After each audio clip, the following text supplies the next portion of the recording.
Soafa mamalu le tua le tama le alo ma le anganga pa ia. Amen. Whaunga ina le fwoi po sifuru mo le valu, tusi sa whai tawina ngalu wenga lo na mta upo iwa, e whai mamatua le launga li nei tai au. O na pa uulo lea o mea na yo na mata peise i ni una. O na toi wa ailo lea o ia, ua tū fo i lunga, ma ua papa tisoina.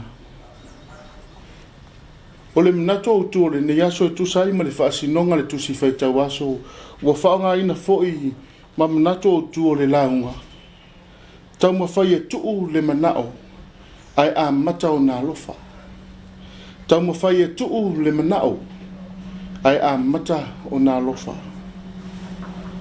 Tasi lea vai vainga ua whai ma whaafita uli o le ola so o si tangata ina yaso. O le manao tele ma le manao lasi. Ua le ngata le manao i mea ua maua, ai ua manao i asili atu. Wafu ai o na ola so o na whai, ma whai whainga lea lofa i tangata. Le ola wha mawalunga ma le fia sili. Ha o mea ia, ua wha apong sa i nai le wa ai atu i se wha moe moe le lei. E tupu ai lea lofa i tangata, o le fina ngalo fo i lea o lea tua. I wha pia fo i se wa ai ngā wha le mta upsisili fo i upu a whaine i mamatua. O na pa ulo lea o mea na i o na mata pise i ni una. O na toi wa ai lo lea o ia ua tū fo i lunga ma ua papa tisoina. O saulo se tangata nuu i utaia, o se farisaio.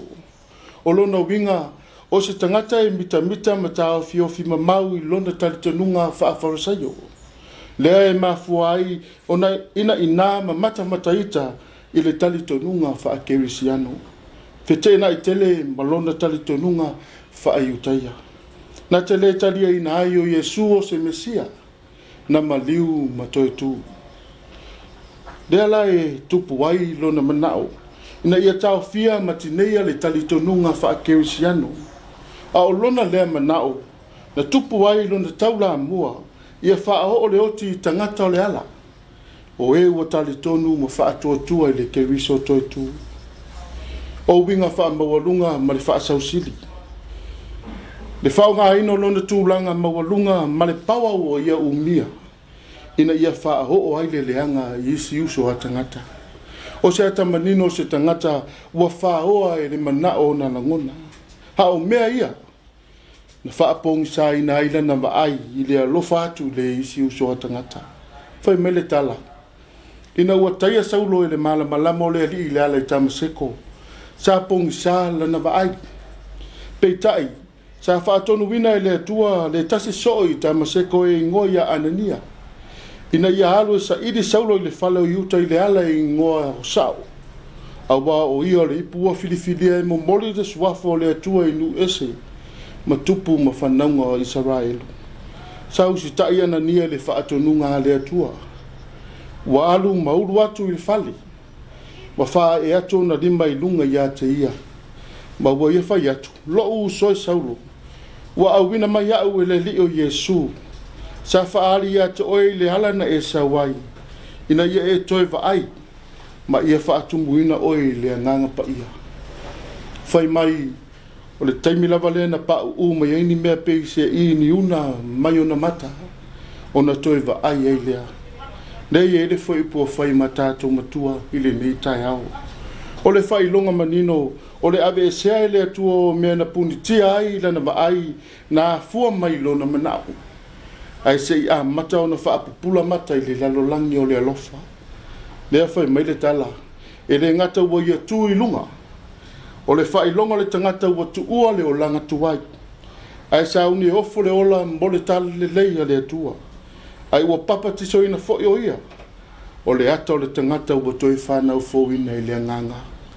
O le whafangu fo i leo le tala le lei le neitai au Samoa. Se toi whamanatu mai e a te tātou. Tele a mea pese ini una o loo whaapongi sa ina peala tātou wa ai i se mafutanga le lei ma se si o manga file mu e atangia ai le alofa.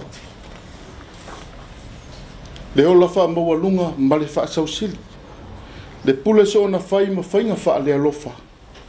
Le wha o ngā ina o tūlanga mawalunga ma le pawa. e wha ho o ai le leanga I isi uso a tangata. E a fua mai ono lo tātou mana o tele. O se whi au tāua fo I lea mo I tātou whai ma taitai. O se wha alapu tonga a inga male nu. Le kale sia male malo. Ta ofi le mana o e ala I le ave eso vai inga wha al tangata. Pei o na tā ua. Ai a matau na lofa I le ua inga male nu. Alofa I le kale sia male atu nu. O na manuia o le leo taita inga uma. Mo I tātou uma.